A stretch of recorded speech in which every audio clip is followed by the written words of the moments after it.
Hey everybody, my name's Tony Bacigalupo. I'm here with Alex Ahom of Shhared in Hamburg. Say hi, Alex. Hi, everyone. Awesome. Live from Hamburg. What's that? Live from Hamburg. Live from Hamburg, that's right. So this was born of a Facebook Messenger chat that Alex and I had a few weeks back about, I guess we were talking about Coworking Europe conference, and it ended up becoming a whole existential conversation on the profitability of co-working spaces. Which I think Exactly. we're going to get to that in the course of this conversation. Yeah. Yes, but Alex was just asking me about the Coworking Compassion Project. Yeah, very exciting. I think I saw a tweet about it yesterday or the day before. And I think yourself, Alex Hillman, Chris Cooley, a few guys are getting together. And also Kat as well. So she's great. She's very involved, pushing the movement forward. And it's good to see everyone getting together and just creating another initiative that can make a big difference. Yeah, and Iris Kavanaugh and Ramon Suarez as well. Maybe some more people to come. Yeah, you know, it's born of the tensions that we've been seeing in our society lately. There's a lot of divisiveness. There's a lot of separateness, and I know that co-working spaces can eradicate that kind of separateness. And so I feel like it just makes a lot of sense for us to try to find people who are trying to go out there and make opportunity more available to more people and create more connections between diverse groups of people. And we happen to all be people who have things to offer those people. So all the people who are involved in the Coworking Compassion Project are experienced co-working professionals, and they have something to offer. They're consultants, they're coaches, they have intellectual property materials, and each of them has agreed to chip something in to deserving applicants. So I'm excited for that. I think it's going to help a few projects really get off the ground and hopefully make a big difference somewhere. Yeah, I agree. I think it's great to have all these different people with different experiences pushing together and being able to kind of give back to the co-working community, all the experiences and things they've learned over the years. So as you said, they are experienced professionals, and they are good at what they do. They're professionals, and it's exciting times to see people band together and to serve more people who are looking for these insights. So well done. Hats off to you guys. Thank you. So I'm curious, how are things going for you at your space? And I want to then take it to, how are things going in Europe? What are the big burning questions over there that we can get answered and make it feel valuable to everybody who's tuning in? Yeah, well, so Shhared, as you mentioned, thanks for the introduction. Shhared is, we're here in northern Germany, so Hamburg, second biggest city in Germany, which is one of the biggest countries in Europe population-wise. And so Shhared is just over 2.5 years old. And first and foremost, I'm really proud and delighted to be able to do this.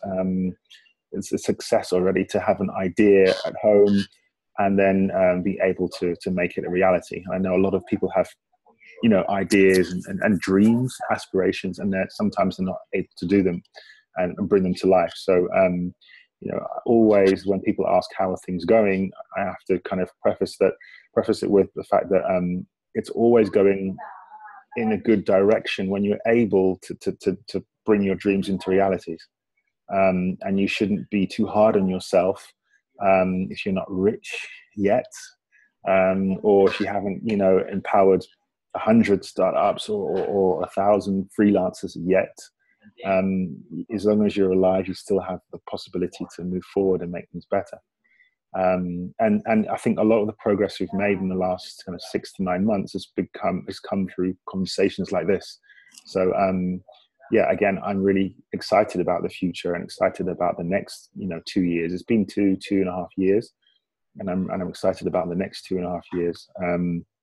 So we're coming up to our 3rd birthday in a few months, and I remember last year, it goes so quickly. I wrote a blog about what I'd learned in the first 2 years.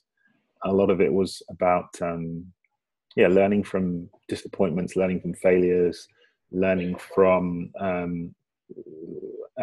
conversations that you have with co-workers, with potential partners. I started it kind of on my own from scratch. So there's lots of learning there, and lots of learning that I'd love to pass on to people if they're interested.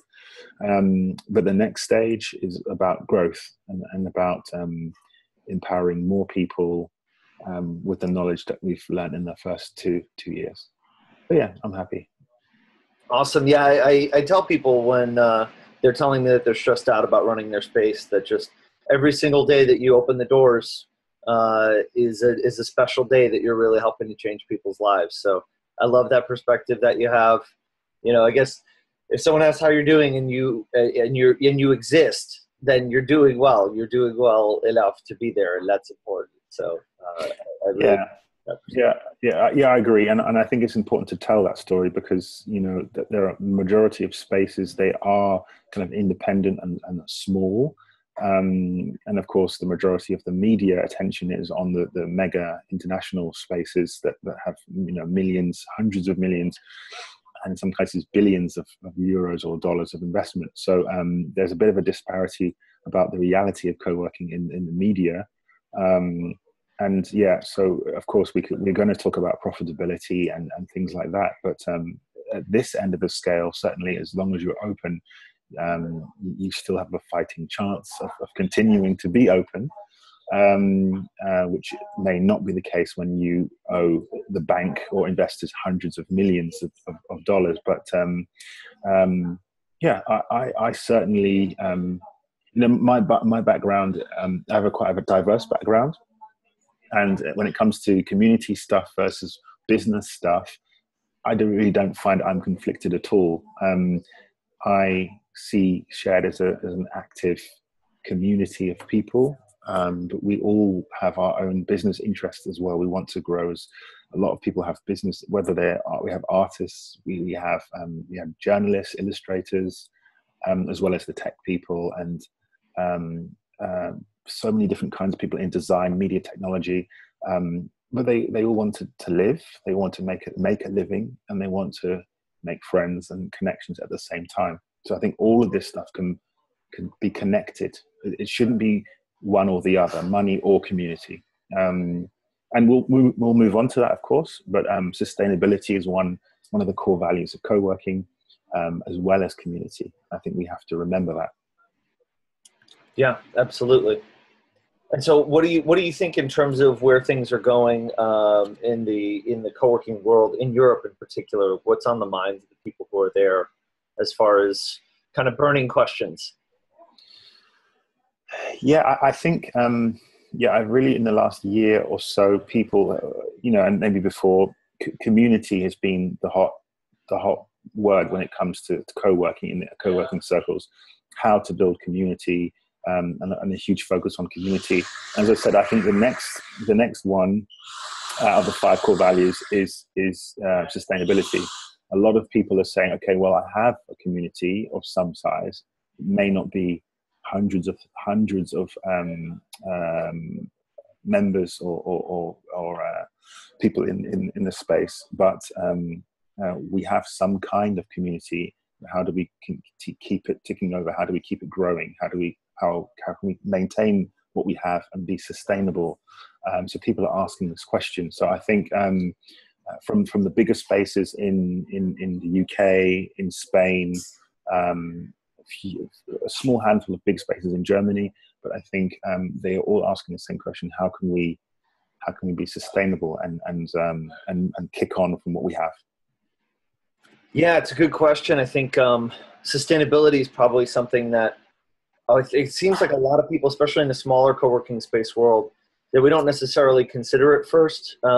It's very easy to kind of get this idea of, oh, there's this great co-working space. I can do a co-working space, and let's do it. And then, there's a bit of a disconnect of, well, where is this going to go? Where does this end up? And I think, like I could kind of give myself a pass on this, because when I did it, there were no answers. But now there are sustainable paths. There have been kind of examples of people who've proven sustainable paths, or to not do something sustainable at all. You don't have to build something that lasts forever. Mm-hmm. You might just need to make peace with the fact that you're doing something that's going to go away one day, or at least change forms. You know, one of the things that I've seen is that, you know, perhaps if a co-working space closes, that the community continues to live on, but it lives on in a different form. And so there's kind of a couple of different ways to play it. But I feel like anybody who's a co-working space owner should at least evaluate where they're at as far as their sustainability is concerned. And if they don't have a good answer to what their long-term picture is, then start coming up with one. And I think that you know, that could make a huge difference in terms of how easy you sleep at the end of the day. Yeah, I think definitely knowing yourself, knowing your truth, knowing your journey, those are all important parts of business in general. And I think many spaces definitely see themselves as businesses, so it's important to make that distinction. And I think what you said is completely right. Some businesses are meant to or will stand the test of time and be around for decades. Others do great work, and their lifespan is much shorter. And you know, again, talking about Hamburg, I know of a space that was doing really well. And what does that mean by doing well? But the community was very tight, very friendly with one another, and also on the business side of things, the people in the community were doing good work. Their businesses were growing, their freelancing projects were growing. They were happy, but some kind of structural changes, structural problems at the space led to the space closing down. But the people in that space, it's a small space, but the people in that space are still working together in different places. Sometimes they come here, sometimes they go to other places, work from home, but they're doing it together. And that's also a great thing.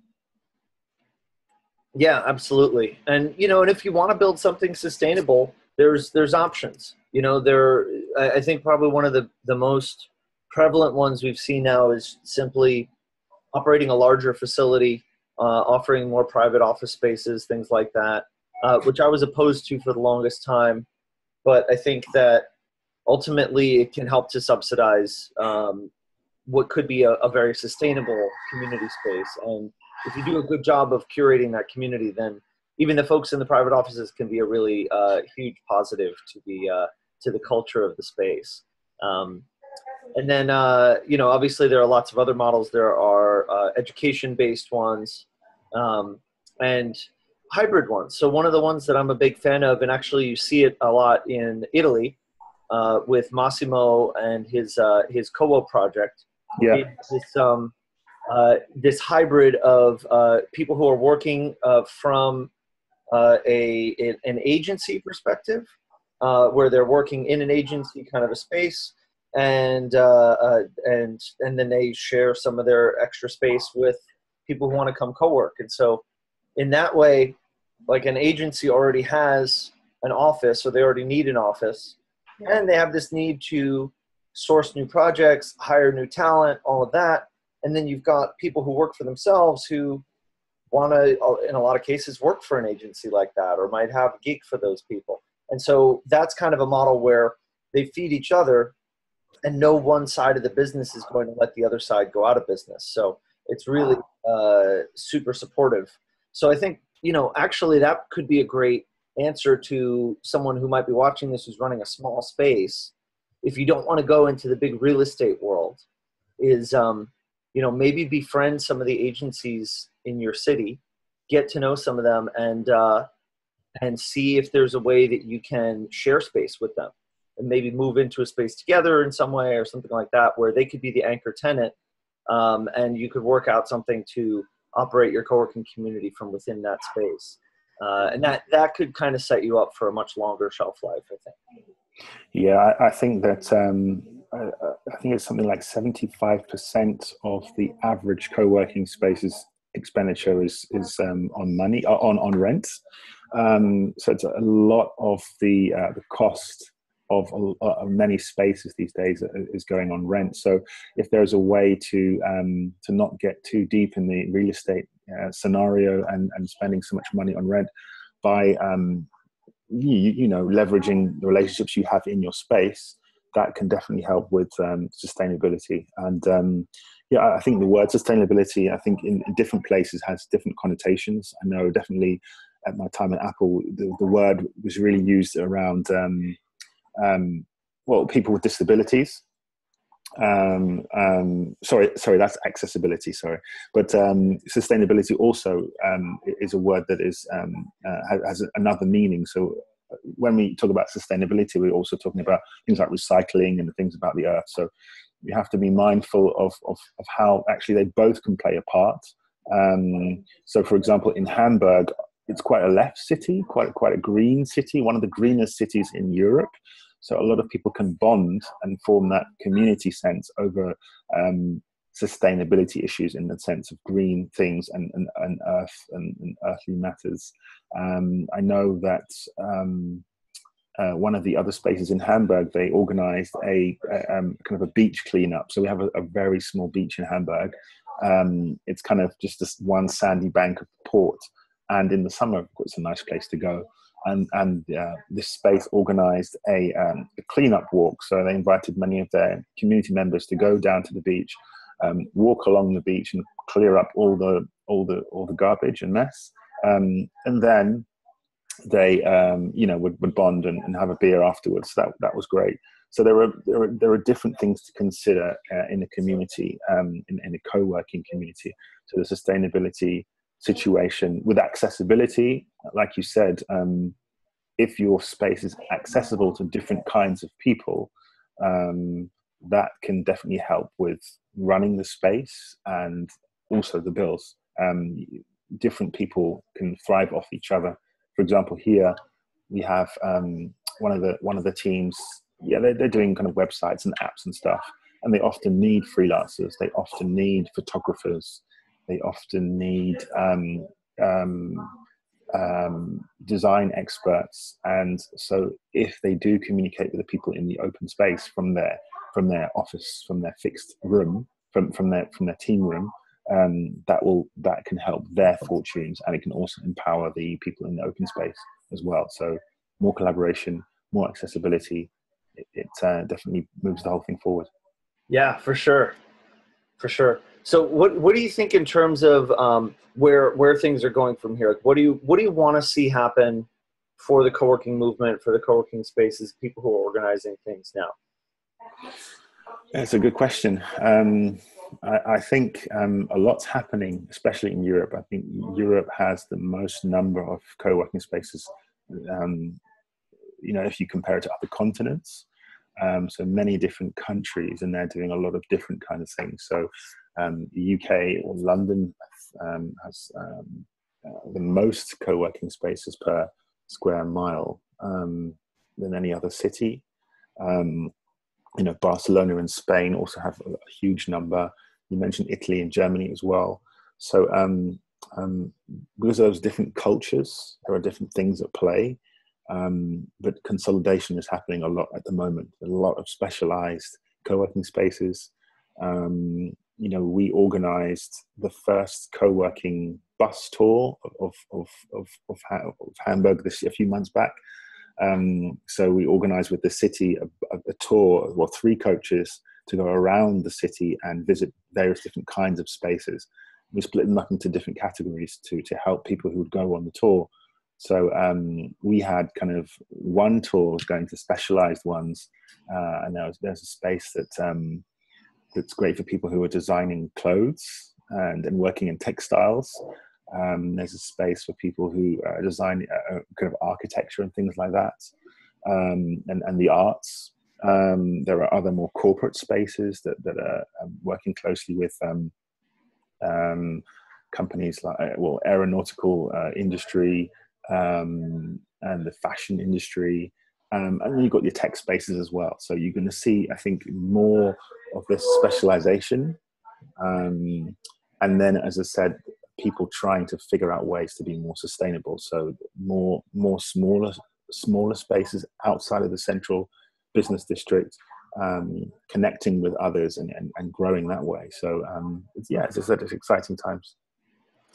Yeah, I agree. I feel like there's just so much more that we can do to be impactful in terms of the future of how people work, how people relate to each other. Again, reducing divisiveness, kind of covered back to what we were talking about in the beginning. And, one of the things you talked about earlier too is, what do you do if you've been running a space for a while and you're trying to kind of keep some of that momentum alive? And I think I've seen this issue come up often where when we want to start spaces, we really get into this mindset of, okay, we're going to build this space. The space is going to make a big difference. And it does. You build the space is open now, you've got this thing.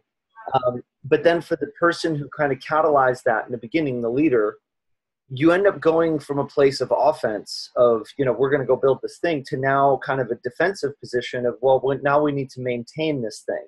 And it becomes more of a passive thing unless you find a way to stay active. And so one of the things that I noticed came up for me was that if I didn't do that, I got into a rut.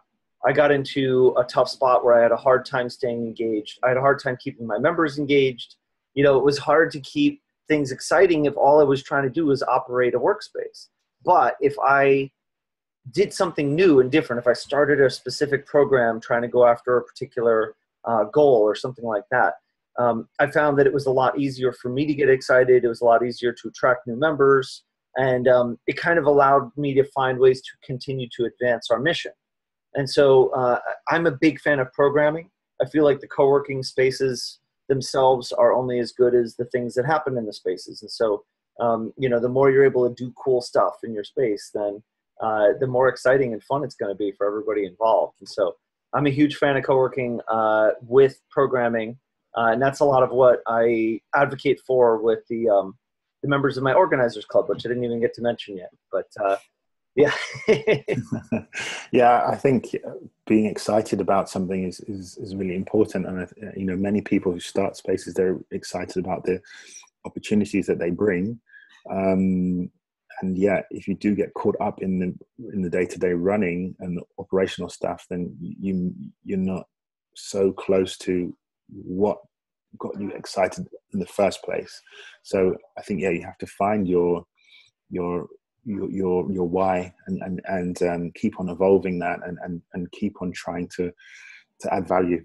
There's a lot of value to be given out there. And yeah, if you're into programming, come up with more ways that you can spread that. And so being open about what you're passionate about and collaborating with people on it.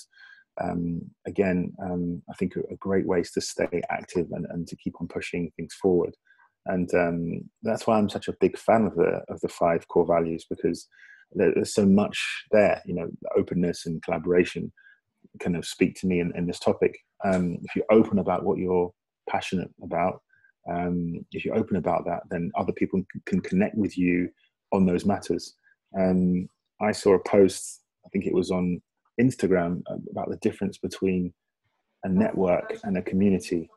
And I think the example they gave was like business cards and LinkedIn, where when you just meet someone once, you don't really have anything in common. You take their card, you connect on LinkedIn. That's like a network, of people that, you have 1,000, 2,000, 3,000 people in your LinkedIn network, but you don't really know much about them. And when you need them, you might try and contact them, but there's no strong connection there. And the community is a bit different. You have something really in common with these people, and it's usually something you're passionate about. And some of the best spaces I've been to, they have these clubs and groups that people really connect over, have a bond with programming, for example, or music or art or sports, and their friendship, their relationship starts from there, and it keeps them together.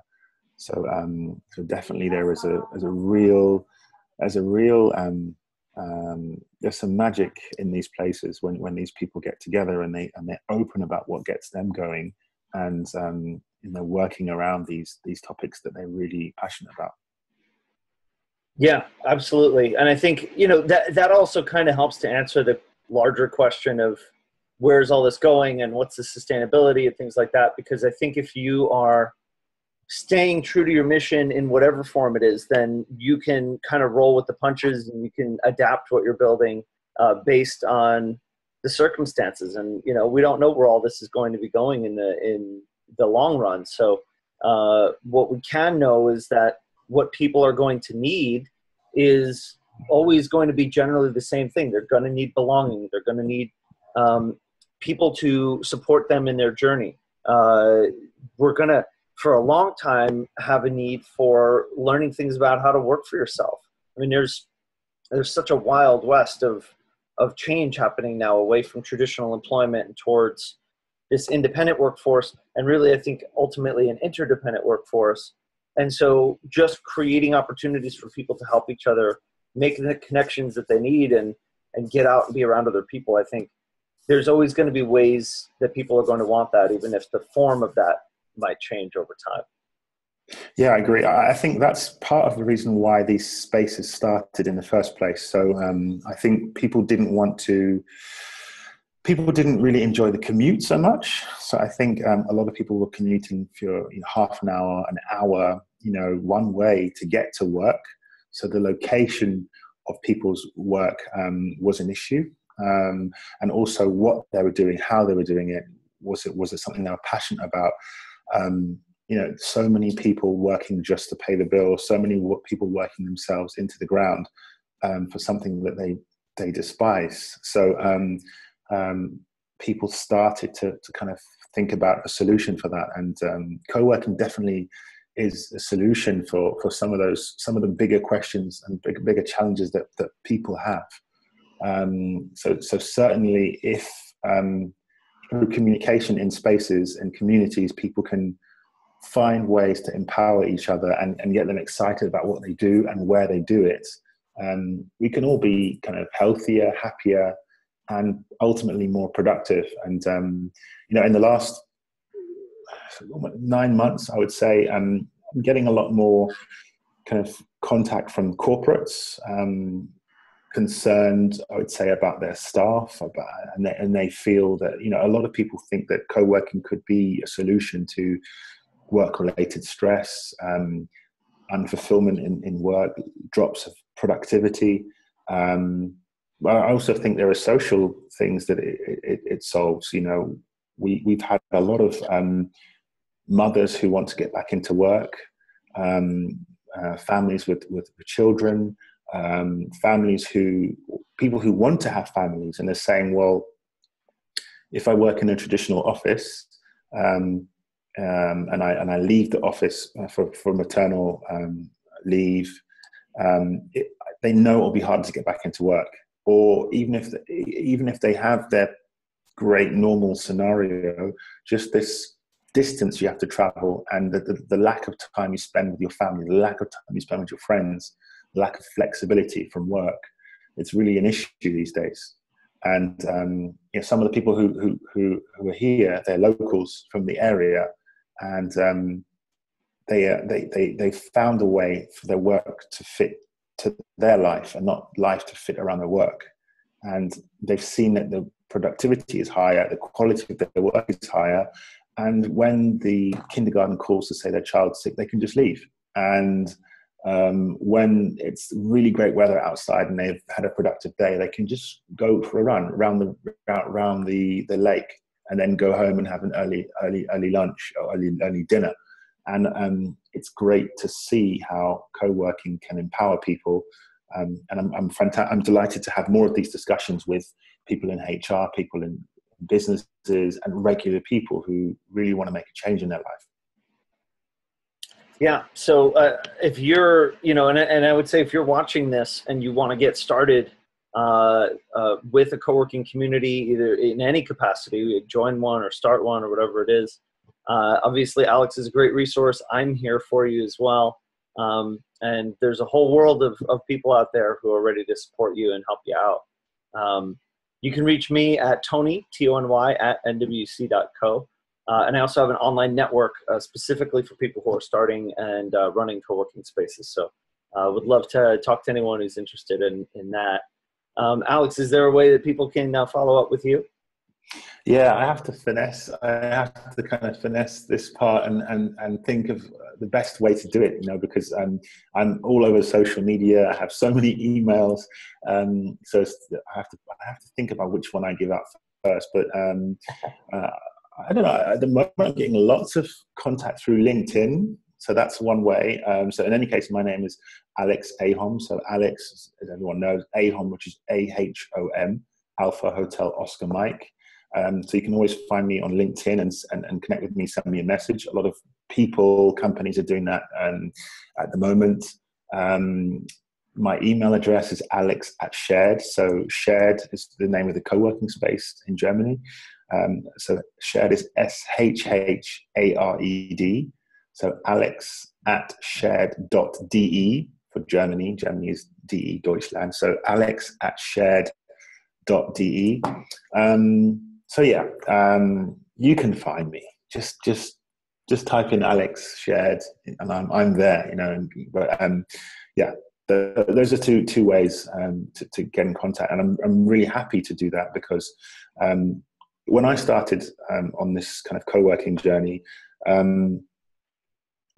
without exaggeration, I think it was a day or two after I had the idea that I found you online and Alex. Somehow, I mean, I had this idea. It was like 11:30 at night, and I was on the phone to my cousin, and over this conversation, it was becoming apparent that there was something to this idea I had, and he actually challenged me, and he said, "Well, it sounds like a good idea to have a space where people can feel safe and encouraged to make their dreams a reality and."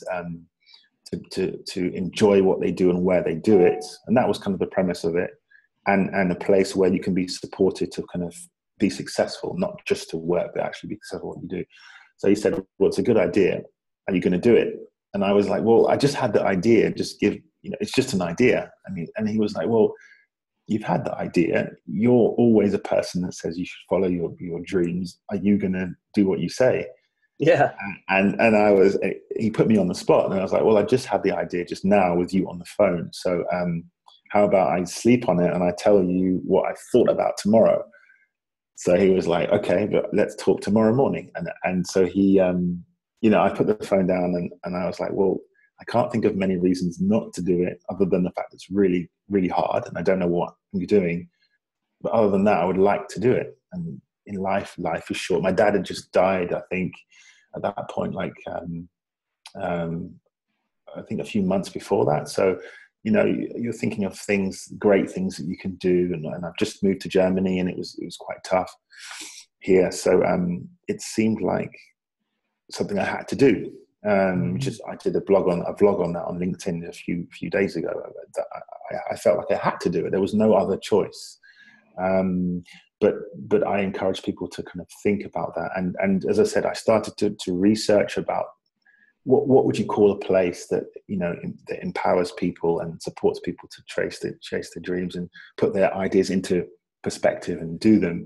And somehow it threw up your name. It's weird. But the moral of that story is I'm on the internet a lot, so I kind of know how to manipulate the internet to give me what I want.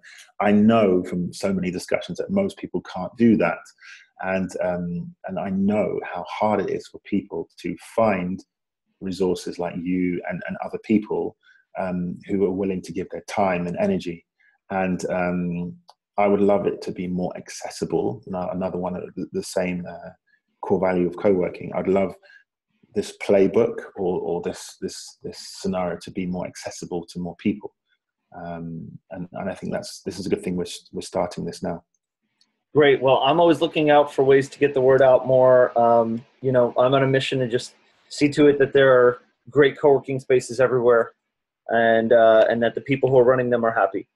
And so anyone who wants to start one or is running one and wants to talk, I would love to talk to them. And any way to get this word out more, I am wanting to talk more about it. So definitely get in touch with me or get in touch with Alex, and let's keep the conversations rolling. One of the things I think could happen is, when I had the idea, I also thought, well, if it's not an completely original idea, co-working, inverted commas exists. I have my own background. Let me join one, on the leadership team. Let me bring something real to the table. And I looked into it and I realized there weren't so many at the time. 10,000 spaces now. But there weren't so many at the time. There's been, the curve has just gone like that. And the ones I found, they weren't so open to that. They were still in this phase where they think that everyone is a competition. I think now they're a bit more open. And I think now, so my point is, if anyone watching this is thinking about starting a space, I would think about joining spaces and speaking to founders, speaking to owners, speaking to them about their experiences, thinking about if you just want to be part of a community, if you have some skills and experience that you want to bring to a co-working space, you can also think about joining me, joining other people, joining Tony, joining other founders, joining their leadership team to try to build something that can have a lasting impact. I know a lot of people who can admit now that they make a great marketing CMO or whatever, or a great part of the leadership team, but starting something on their own from scratch wasn't the best thing for them. So again, definitely reach out to other people, and maybe joining an existing space is right for you. Absolutely. And there's a whole world, a whole movement of people here. Yeah. We're ready. yeah. We'd love more people to join this conversation, and we've learned a lot. We've had some mistakes along the way, and we don't have to make more mistakes. We can empower new people with our experiences, for sure. Right on. Alex, it's been awesome connecting. I feel like this is a good spot for us to hit stop on the recording and post it up. What do you think? Yeah, I'm with you. I think this is a good place to stop. And, we had a few things that we wanted to cover. We haven't covered them all. So maybe it's another opportunity for part 2. That sounds great. All right. Well, stay tuned for part 2. Once again, Tony at nwc.co. Check out my stuff. Some free resources if you sign up on my website as well. And Alex Ahom, it's been a pleasure. Thank you very much. All right. All right.